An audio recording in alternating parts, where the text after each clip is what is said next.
Hey, welcome to Security and GRC Decoded. I'm your favorite host, Raj Krishnamurthy. And today we have the awesome Mukund Sarma with us. Mukund has 10 plus years in security engineering. He's the deputy CISO and head of product security at Chime. And Mukund has been a practitioner, a software engineer, and architect at companies like Credit Karma before. Mukund, welcome to the show. Thanks for having me, Raj. Mukund, what made you become a security engineer? I don't think it was like a very conscious choice. I think it just happened so. Um, I was working on a bunch of crypto when crypto didn't mean currency for the government, and working on a lot of key sharing mechanisms as a software developer, and then eventually moved into the space of security because I was like, I want to do a lot more than just pure cryptographic engineering. I want to be able to um, I just realized that the scope of what I was doing didn't really, I wasn't happy with it. I wanted to do a lot more. So then I started just working on traditional AppSec and did a bunch of consulting for a bit, but then realized I couldn't really get into problems too deep. I wanted to stay on a problem a little longer than what the consulting gig let me. So I kind of moved into a traditional product security role after that. Got it. And I wanted to I think I wanted to talk to you about particularly practical controls, right, Mhm. or policy controls. I think we briefly covered it last time we spoke. But before we do that, I want to get your perspectives as a security engineer and as the deputy CISO, right? Mhm. What is your view of governance, risk, and compliance? Yeah, that's a good question. And I think the answer varies very dependent on which company also you're looking at and what you're working on towards it, I would say. But I think for me, it's like a counterpart to what the traditional prodsec function or the AppSec function is also trying to do. I think um, it's a way for you to like actually validate whether what you're saying and what you're doing is actually what is a reality. It's kind of like a mirror is kind of the way I look at it. Are you able to like, if you're going to an audit and telling that, hey, we have XYZ and we're doing the something for uh, making sure we don't have secrets in code or we don't have bad configs or whatever, like, is that the reality, or are you like, what's going on there? So, um, and also like making sure that you are in compliance with at the minimum of what your business needs, but along with everything, I think the way I look at it, if you have a strong security program with a strong maturity, the compliance just follows along. But there are things that you might not just assume that is not necessarily, but from a compliance perspective is needed. So it's just like a good validation step and someone to keep you grounded and honest is kind of the way I look at it. Got it. So if engineering and security had a linter, it would be called GRC. Yeah, that's a well said. Yeah, yeah. Okay. What as I think the reality is that I think there are people continue to operate in silos, right? The GRC team, which typically is the second line of defense, operates in silo from the security team. Mhm. And the security team, not in all cases, in many cases, operate in silo with the engineering team, right? What do you see as the fundamental issue on why not in all places, in some places we continue to operate at silos, and how do we sort of bring them all together? Anything out of your experience or any ideas that come to mind?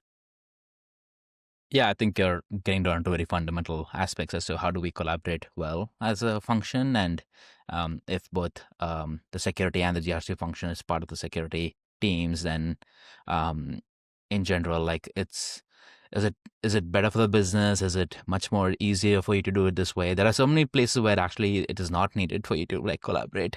It's actually required that you for potentially even like report to different functions just because there is a governance and risk function that is like validating what the security team is doing. It's closer to like the internal audit fight, but it really boils down to how you want to structure and what makes sense for the business is kind of the way I look at it. Um, I'm not sure if I answered the question, but yeah, that's the way I approach it at But least. what do So you think is outside of security, right? What do you think is the view of security and GRC from other business teams, the leadership, the management teams, engineering? What do you think their view is? I think most places, people are still recovering from security being the naysayer and being able to like go and also be the bad guy, for the lack of a better term here. And I think a lot of it comes with the job. And I think um, it's important for us to be that person to say, sometimes this is not the right thing to do, and people should hear that. But also, like, I think a lot of teams have adapted into the world of like being more collaborative and aligned with what the rest of the business function is and trying to meet where they are. Um, Actually, a lot of the effectiveness of and culture of the security program is also like how effective and how well are you able to like meet where the business is, and are you being pragmatic? Are you able to like work with the folks to like convey the risk, convey what's going on, but also like meet where they are and say, okay, you know what, I think here the business risk is way more than the security risk. So as long as you folks are aware of this and you are willing to make that call, it's on you to like this thing. But yeah, I think moving away from like the gating function to like the advising function is the way I look at it. Got it. So you Yeah. see security not just as I think not just as the gatekeepers, but also as potential advisors For sure. to the business. Yeah, I think being the gatekeepers is kind of also um this might be a controversial opinion, but I don't think we got to be the gatekeepers. I think if you like, you can learn a lot from a lot of the legal teams out there. For instance, is like they don't really decide whether or not a product must go or not. I think they are just giving their guidance on here are the potential risks. Here's what could go wrong. Here are some things that you could do to mitigate them or contain them. But it's up to the product manager or the product person or the business people there to make a decision on whether that risk is okay for them and they still want to go with it or not. Versus I think the minute a security function like gets too deeply involved and like is like emotionally attached to it, it becomes their problem. And then once it becomes your problem, it's much more harder to govern in a way which is like being pragmatic in that sense. So there's actually advantages in you just not like simple things like we say things like we do a security review. We don't say we do a security approval because we don't approve it. It's your decision to approve it, right? We are giving you the risks. We're telling you what could go wrong. Sometimes there may be nothing, but we're just working with you to tell you that, and then it's your decision to say whether you approve it or not. We don't review. You don't approve it. We only review it for you. So. Got it. And how early do you think the security teams need to get involved in these reviews? And I think that's a very good point you're making. Words do matter, but how early do you think the security teams need to get involved? The earlier the better is always true. I think it's like the do you have the bandwidth? Do you have the capacity? Are you able to keep up with the workload of what the business expects? And also, how are you approaching it matters, I would say. So if you are approaching it in a point of like going and saying absolutely no or things in that sense, then people are going to be like less receptive to come and work with you. Also, in my experience, I think it's just more of collaborating with you, understanding what the risk could go and understanding what it is like. Yeah, I think everyone has this dream of like security is involved in every stage of the life cycle, and the earlier the better, and all that stuff. The reality is there will be a lot of people that are going and experimenting way before they talk to security, and that's just the human nature of things. It's just like when you're learning something, you're not going to learn okay, what's a security best practice from the first day. You're just trying to figure out how to learn something, do it, use it well, and then come back. And once you've gotten a grip of how to use it, then you look at okay, how do you do this the right way? So there's definitely while the most ideal situation is that you're always involved right from the ideation and things in that sense, the reality is I think most people tend to have a version of it in their mind already before they reach out to security. But again, that's where you like have built that collaborative environment to say, you can come brainstorm with us, give us your ideas, and we'll tell you what can go wrong, kind of a thing. So got it. And is this there is always this friction and tension between these two different teams, right? Engineering and security. What is your take on that? Why do you? I mean, is this real? Do you see that there is an tension between engineering and security? Doesn't have to be, is what I've realized. It doesn't have to be. It doesn't have to be. So what makes it to be and what makes it not to be?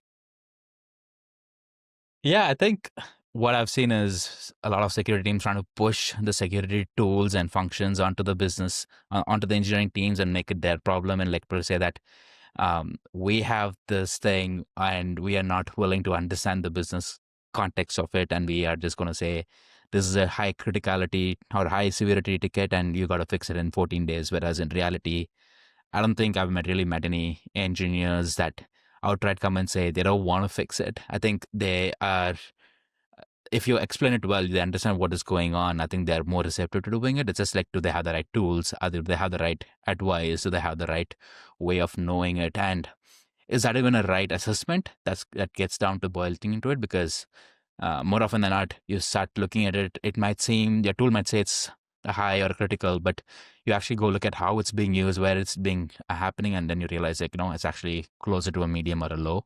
It's not really that likelihood. There's no real likelihood of that being actually exploited. Regardless, I think people should go fix it, because you never know if that's going to change. It's kind of a point in time review, but at the same time, working with them to like making sure that there are enough tools that the engineers have. There's guidance on how to ask for an exception.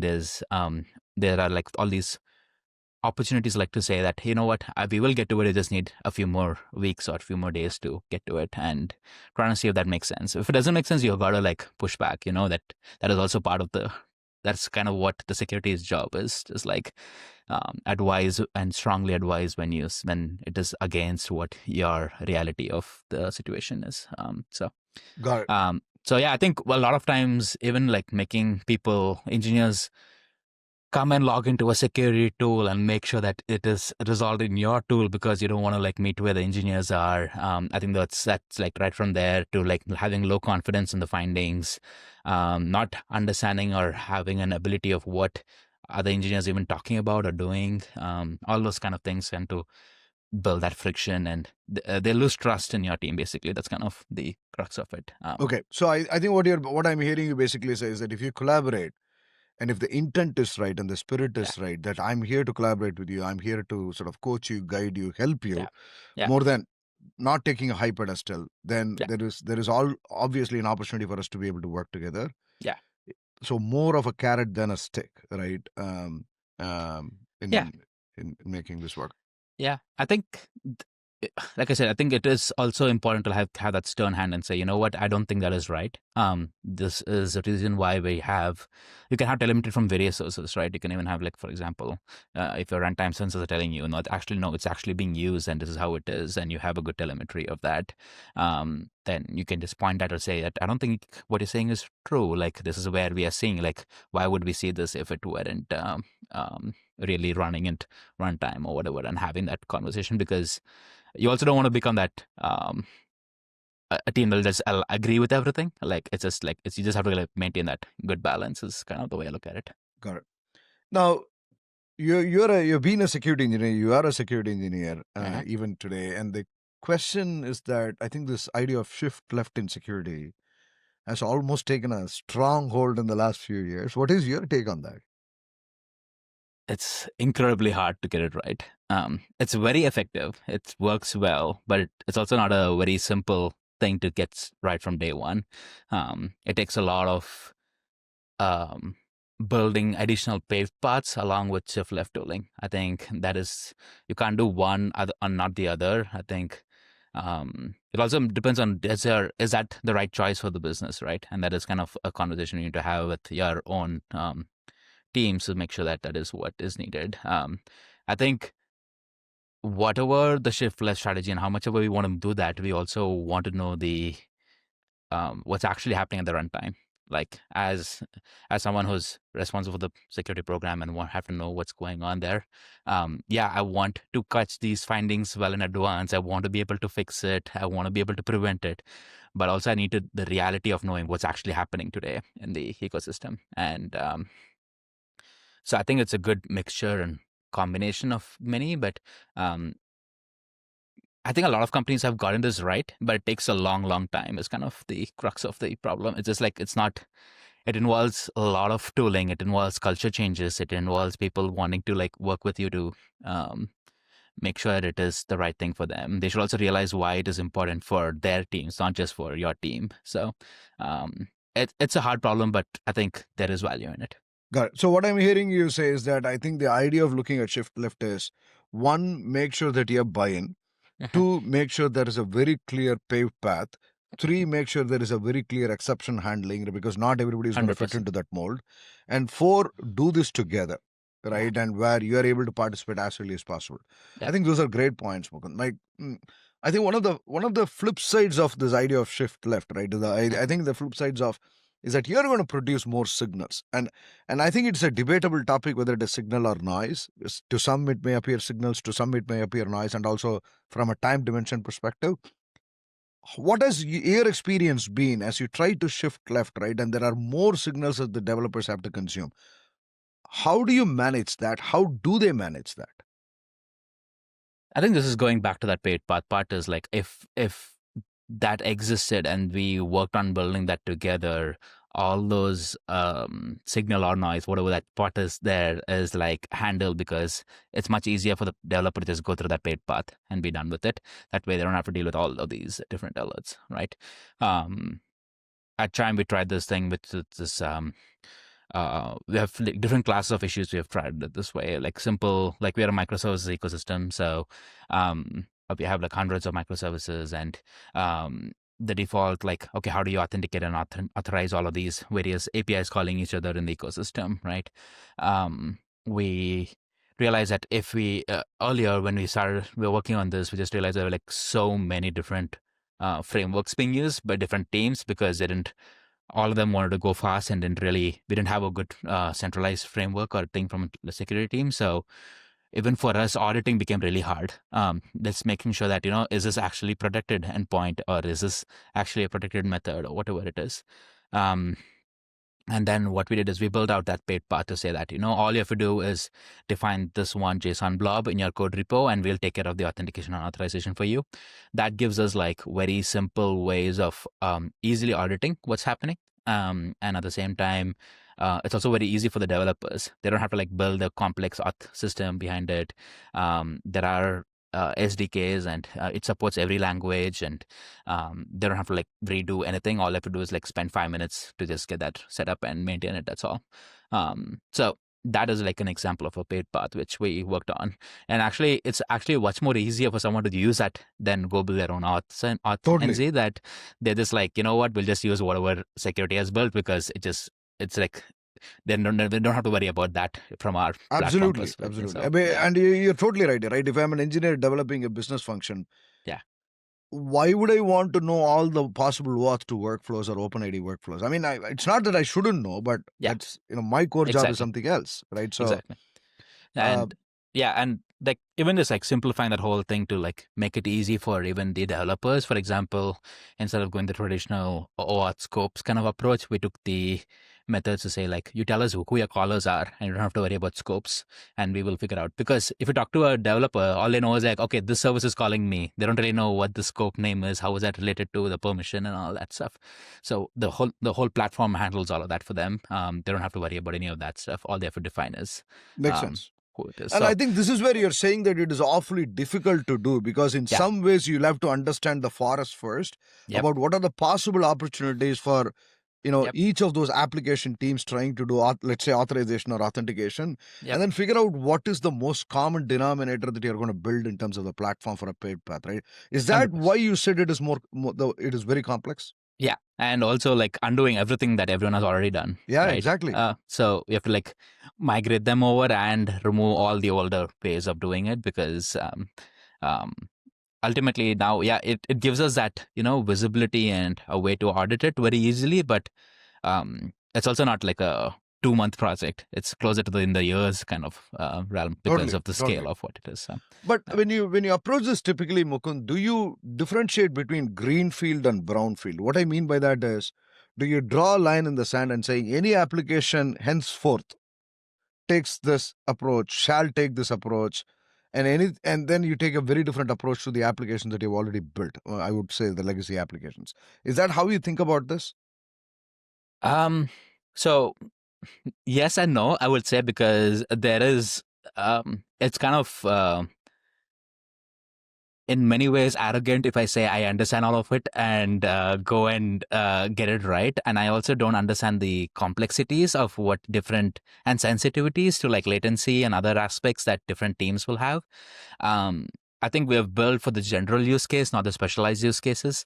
And there will always be exceptions, right? There will always be situations where someone needs to go do something. Their intent is pure. Their intent is like they need to be able to do that. At the same time, they just can't afford the platform that we have built because it adds a lot of latency, for example.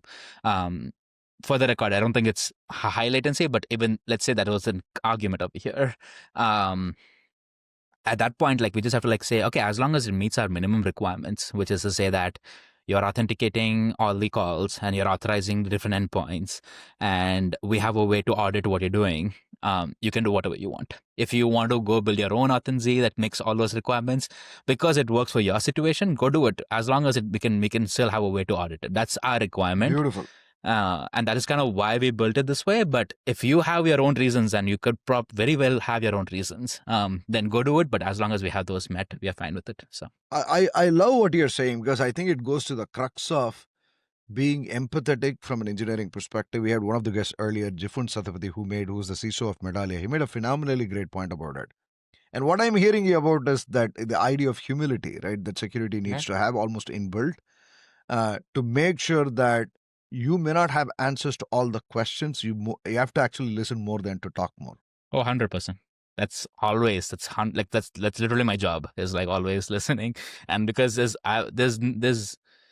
we are always trying to like catch up. We're trying to like, however mature your team is, you're still trying to like work with the rest of the function, and they're always at a phase just like faster than you, or you're at their pace too, but you're still like catching up to what's happening. Because in fact, security engineering jobs are much more harder than software engineering, in my opinion, because you also have to like learn how to use it and then secure it also. Whereas Totally. software engineering folks, most of the time, they just have to like learn how to use it and go and build with it. But that's yeah. No, totally. And you made a point sort of earlier in the segment, and your point is that if you build this right, meaning if you do the security engineering right, then compliance is a byproduct. And I'm using compliance, you said GRC is a byproduct. Compliance and risk are byproducts. Is that a fair statement? Did I hear that right? Yes. And maybe I'm oversimplifying it. There are aspects of it which GRC can still, like, that doesn't necessarily solve for the GRC aspect, but for the aspect of, are you making sure you're meeting all the requirements? Are you sticking to the standards? Are you following the best practices? That part is true. There's a lot of other parts of GRC, which is like, how do you communicate these risks? How do you build the process around it? How do you handle and track all these exceptions? All of that part, which is not necessarily 100% true in that statement. I'm not sure if I made sense. But Got it. And I'm going to look stupid for asking this question. I've spent an awful lot of time in GRC, Mukund, but there seems to be the looking down on GRC, typically from security and engineering, that I've not, in many cases that I've come across. Why is that? Why is GRC one level below security? I think ignorance is my answer. I don't think it is necessarily one level below. I think they're completely different functions. And I think if you're trying to like correlate the two in any way, you just don't realize what the function serves for the business, in my opinion. I think a lot of that, I understand where you're coming from. I think a lot of that comes from purely like people misinterpreting it as like, oh, they don't have to code, they don't have to build tools, they don't really understand what's happening, they don't understand this Terraform, or they don't understand XYZ or whatever it is, and they're just like coming with policy documents and asking us, can you meet this? Whereas in reality, what's happening in the company, or what's happening down in the tech stack, is like way different from what people think. But I think that's also like a thing where the security team or the product security function should like work with the governance, risk, and compliance team to say like, you know what, this doesn't make sense in our ecosystem for these reasons, but here are some compensating controls, and that is kind of how it is. But I think it's purely my answer is ignorance. I think it's that they don't realize what the difference is. And do you also manage GRC? Have you managed GRC functions? Have you been part of GRC functions in current role, previous roles? I don't manage the GRC function. We work very, very closely though. Closely with GRC. Yeah. And So my question, I think you said this something very profound, in my opinion. What do you, because you're almost talking about sort of engineering as a discipline, which there is application engineering, there is security engineering. And GRC is typically not considered engineering as a discipline. It is considered more policies and sort of documents and authoring and things like that. Did I hear that right? I think that's kind of my experience. I don't think it's necessarily having to be true. I think there are a lot of GRC functions that use engineering as a tool to get better at what they're doing, including the team where I'm at currently. So I don't think it's necessarily true, but I also don't have an expectation that they are solid engineers and they go and build quality tools that everyone else can consume. I think everyone is building stuff nowadays to like make their lives easier, and that is fine. But like I said, I think the way I look at it and the way I always approach it, it's like it's a very good mirror for me. I might be really mad looking at it myself because I'm like, we don't meet those situations there, but that's a good thing. It's a good reflection on the program, but that's kind of the way I look at it. Got It's it. like, yeah. And I think what I'm hearing you say is that I think the idea of mirror, it's a very good analogy, and by that you're basically saying that GRC is an independent observability function for some of the work that is happening in security and in engineering. And my question to you is that you are moving at 1,000 miles per hour. You're talking about thousands of releases, right? And DevOps is a very common theme for you, especially in the world of Gen AI. I think the number of releases are just exploding, right? How can GRC not be an engineering function? Maybe I'll ask you slightly a different perspective. What is your take on that? I think my question to you is that should GRC be as much an engineering function as security is? Not necessarily. I think what we should have is a bigger picture. What I'm about to say is it doesn't matter if there are thousands or millions or whatever deploys it, as long as they're repeatable, they're meeting the requirements, you're doing the things the right way. There's a way for you to make sure that whatever change you're introducing is verified for regression, not making sure it has bugs or whatever it is. Having that conversation with the engineering function and saying that we don't care whatever speed you're going at, however you're doing, as long as it's meeting these requirements, and we have a way to verify it, we have a way to audit it, we have a way to make sure it's what you expect it to be. And even if you don't have it necessarily today, like what's your roadmap, what's your timeline on making sure that that is the reality? Yes, if you don't have it today, that's a risk, and we'll talk about what the risk is, but then we also don't expect it to be solved 100% before you start using something. And sometimes it just makes sense for you to um, build those controls while you do it, because a lot of times, there are things that we get started on, we start building and then realize, that doesn't make sense. We have to change things out.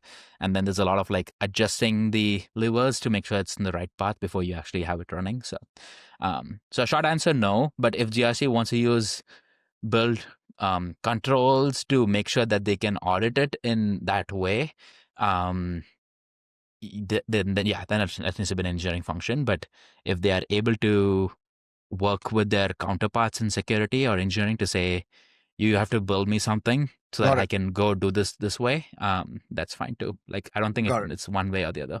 So I think what you're basically saying is that the function has to exist, the engineering capital has to exist. Where it exists depends on which company you operate, on the context in which you operate in. Yeah. Got it. I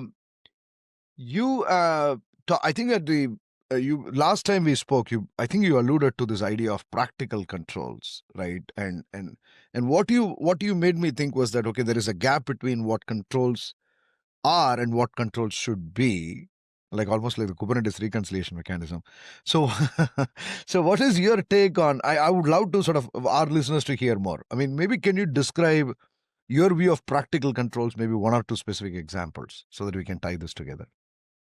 Yeah, maybe I think what I was going to with that is let's be more pragmatic in what you're asking for, right? If you were the engineer working on it and there was nothing that you could do to make sure that was addressed, whatever the requirement was, or whatever the control that you're asking them to build is, either by tooling or by policy or whatever mechanism you're using, then what do you expect from them? Like, is that a residual risk that they accept? Like, what are we trying to communicate? How are we trying to communicate that?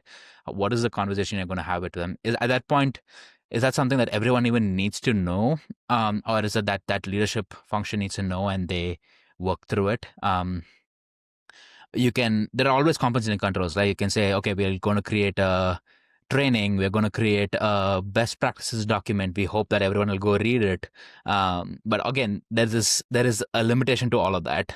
So I think what I was getting down to, like, okay, is like, what controls are you proposing for what situations? Are they pragmatic? Would you be able to do that if you were in their shoes? And is that timeline what you're expecting them to be reasonable? And also, like, have you communicated this to them? Like, more often than not, it's just like, I've had several times where I've been like, you know what? We did this review. Here are the risks. I really don't know what to do here because I don't know how I would go solve for this either. But let's talk through it. Do you have ideas? Can you think of some ways that we can walk on this together? And sometimes they come back with better ideas than we even thought of. Actually, most times they come up with better ideas than we even thought of. And then sometimes they're also like, actually, I don't know how to do this. There's no examples of it. I spoke to my friends in other companies. I spoke to like other people doing this, and or it's coming up in 3 months from now because it's in their roadmap or whatever. And then at the point, it's just like, okay, you know what? Let's just, like, that's a risk. You should know it. You know it now. Let's, like, you are saying that you're aware of it and you're gonna acknowledge that and work on it. And then we're going to do that. So that is kind of what I meant by practical controls in many places. I think a lot of when this whole Gen AI started to boom with ChatGPT release and everything in there, a lot of teams were just like, we're not going to use it at all because we have no way of governing it, or we have no way of like securing it. And even the other Gen AI security vendors or whatever tools that kept coming out, where there was a lag, like there is between when the product is or technology is released to when it is actually being, and there is a governance function to it. So in that case, I don't think the practical control there is to say, don't use it, because you are also hitting the learning curve part of the problems.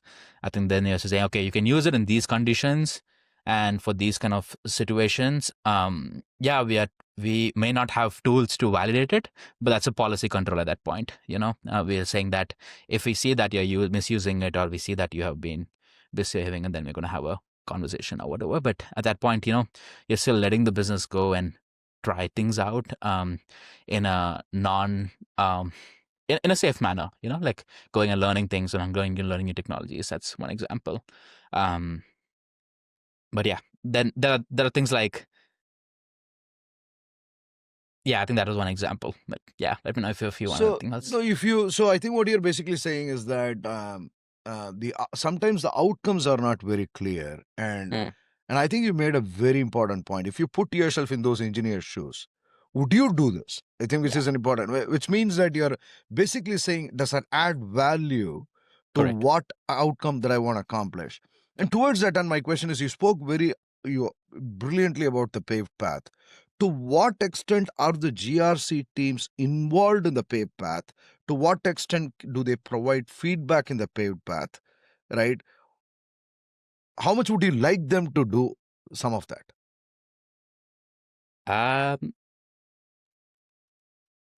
I don't know. I don't think so. I don't think there's an expectation that they are involved. I think my expectation is it's clear, like, if we were to do this and it were to resolve these issues, or it were to meet these criteria, and here's how you go audit it, does that meet your criteria from a compliance governance perspective? And if they say yes, then we'll build towards that and give them the necessary tools and visibility to go govern it themselves if they had to. If they said no, we need XYZ in addition to that, or we need to have a way to do this, then we'll like. So I think I would use them as a collaborator or as a stakeholder in building out the platform or the paid path in that case, over having them like contribute to it. That's kind of my approach. Because let me give you a very tangible example, and I'll tell you where I'm coming. Let's say that, for example, for tech forward companies actually use this idea of immutable images, right? And you are basically what at that point in time, what you've basically done is you have shifted the concept of systems into GitHub. That's what you have done, because all of these are declarative manifests that you're sort of managing and you're deploying through your Helm charts or whatever it is, right? And these are immutable images. So a traditional GRC person's view of patch management does not apply here, because there is nothing to patch, right? I mean, yes, there is, but it is operating at a different layer.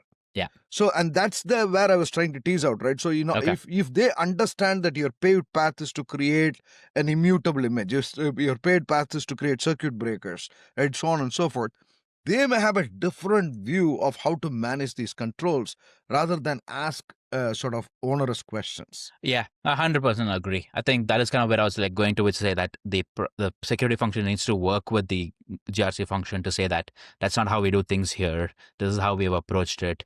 Does this make sense for you? Does this meet our audit requirements? Does it meet our ability to like convey what we're trying to convey? Yeah, another really solid example I think was I was reading this somewhere. I don't know which company it was. I'm forgetting the name.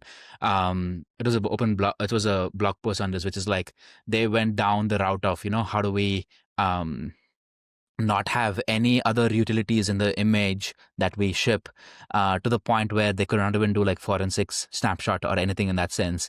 And when they actually had an incident, they were not able to like meet the requirements of that incident because they built this in a way where they kind of shot themselves in the foot, where they can't even go back and like put on a thing that can take a snapshot of an image or whatever it is, because they went kind of like went all in on the extreme side of hardening, and it kind of had consequences from a. That's a great point. Yeah. So in that case, I would think them having a discussion with their thing to say, okay, we still have a way to do it. No, that's a brilliant point, right? And you have to make sure some of those compliance especially on the type of applications, right? And exactly, have to be met as well. So I want to ask you about the idea of shifting GRC left. If there can be a security harness, why is there no compliance harness in your CI/CD pipeline? I don't know. I think maybe it's because a lot of times a lot of the laws and compliance comes way after a particular thing is released. Like even today, we don't have any like actual laws or requirements from a compliance perspective for anything Gen AI that I'm aware of, like at the state level or a federal level or any of that stuff.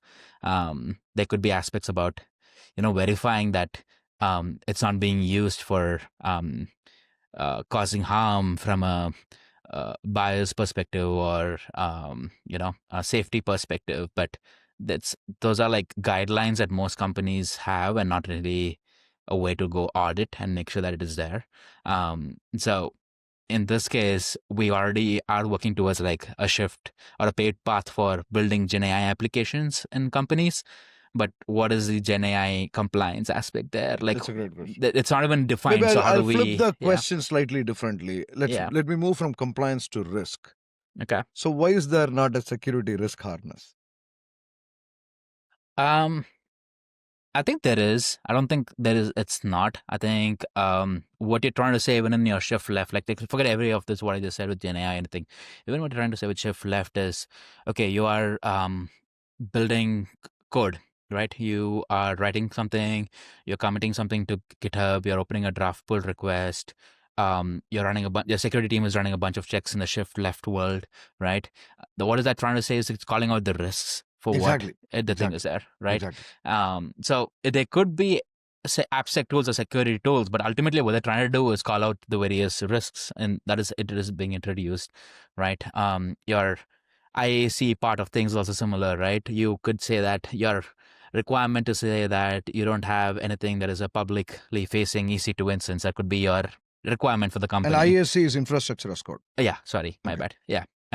So, or you don't have a public infrastructure, or you don't have, the most stupid example is a S3 bucket example always, like you don't have a S3 bucket that is out there.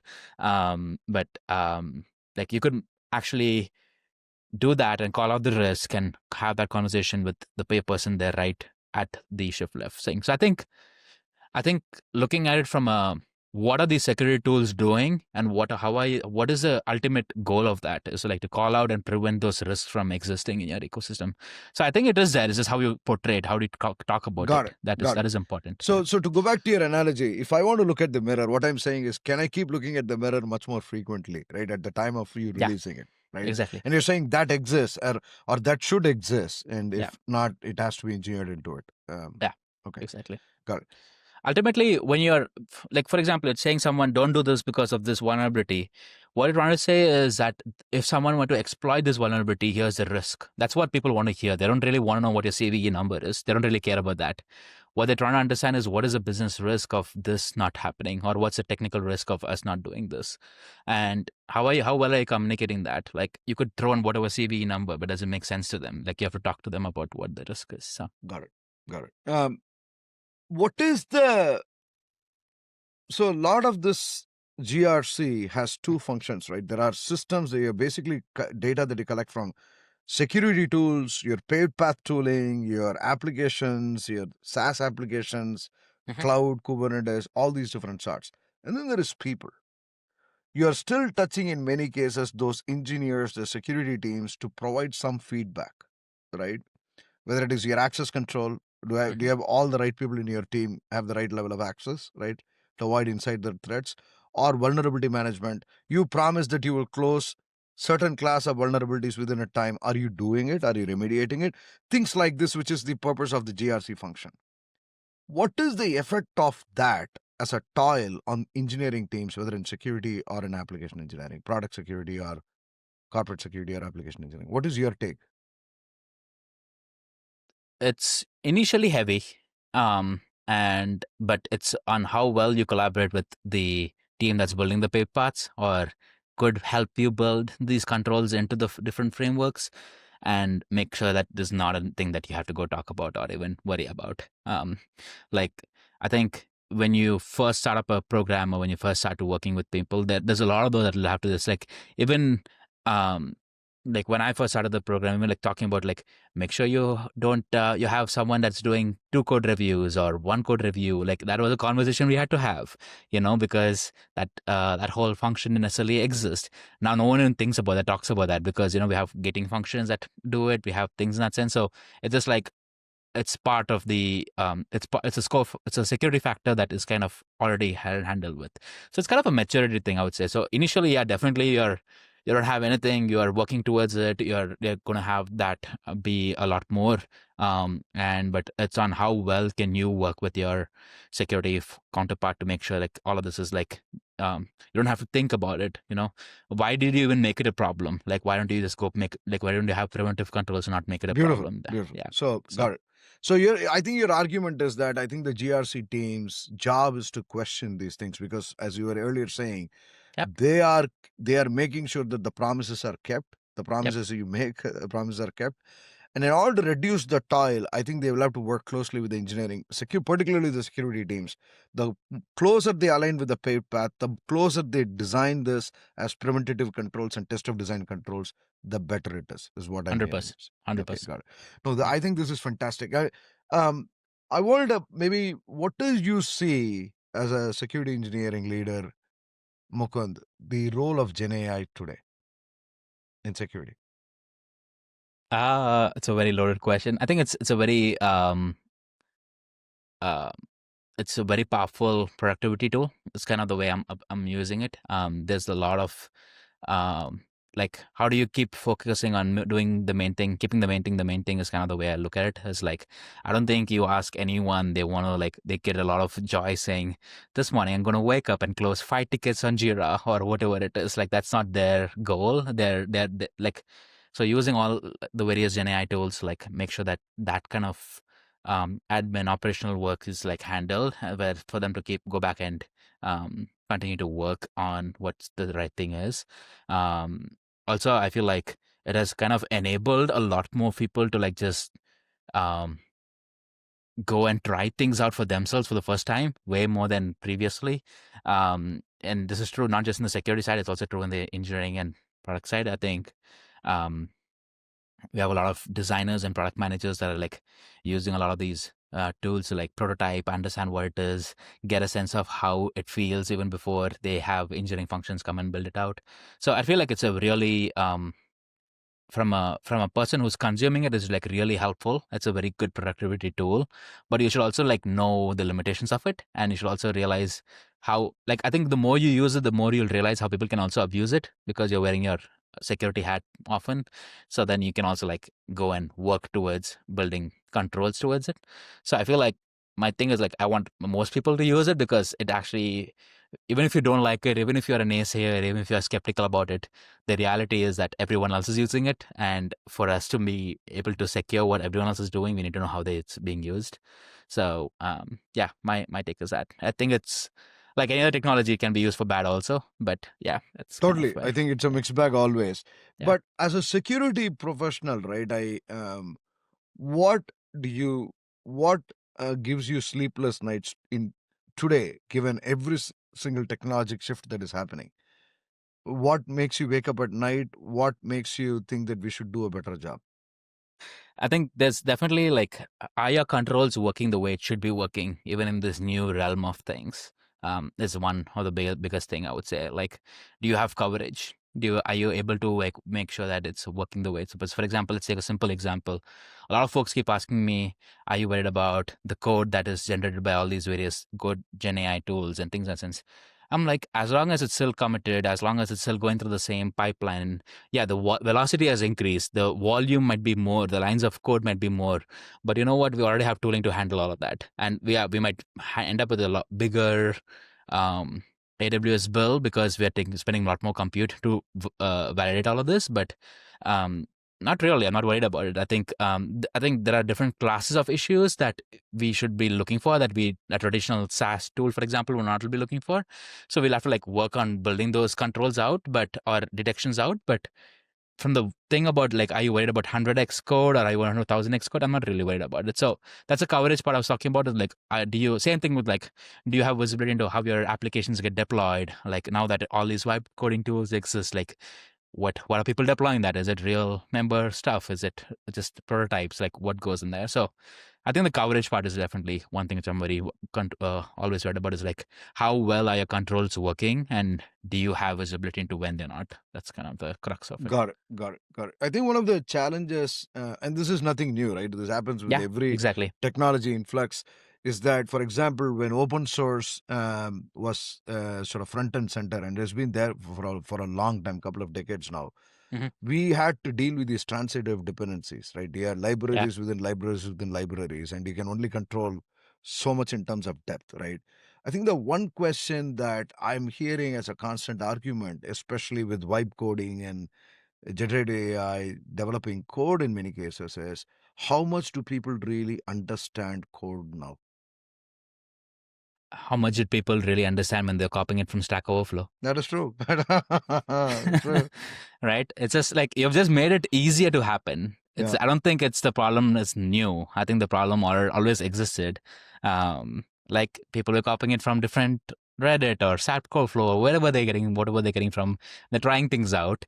You hope your code review process is working well. You hope your senior engineers are catching that out. You hope that that stuff is being caught, and or otherwise, you know what, it doesn't matter. You still have, it's not a single point of failure, is it? Like you might miss it at code review, you might find it at your um pen test or your dynamic analysis, or you might find it from a bug bounty, or you might get back that later. It's just about how quickly are you able to identify that and how are you able to get to it. So um I don't know. I don't necessarily No, think it's I like. actually, let me say, I love this because I was actually trying to push you as a security guy, and I was trying to see the pessimism, and I'm super glad to see a very optimistic security guy on this. So thank you very much. I think this is Okay. needed, my honest opinion. So thank you very much.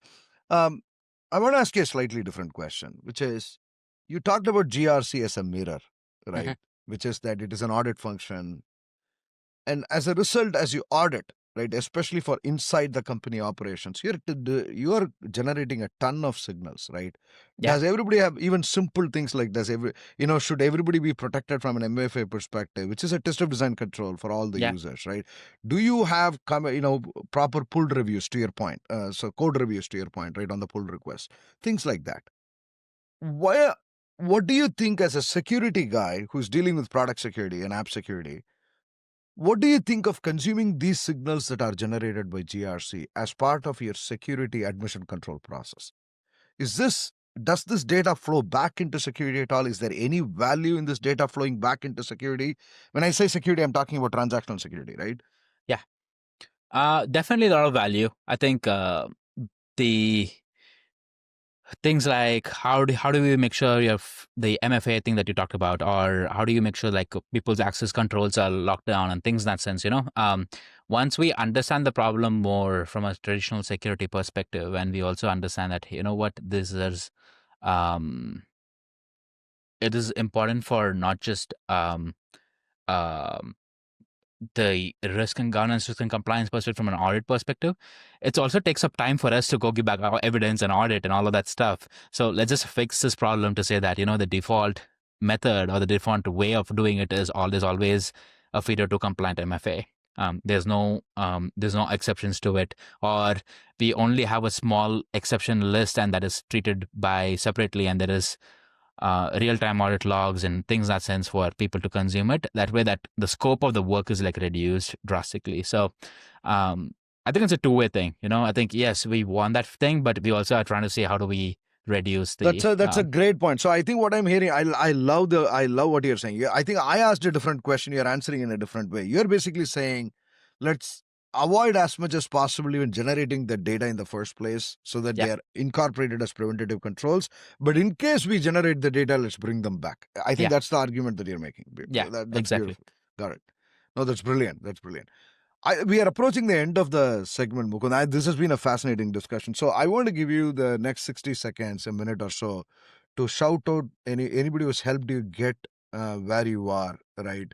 Any colleagues, any friends, any mentors, books that you've read, podcasts that you listen to, anything that you want to do a shout out.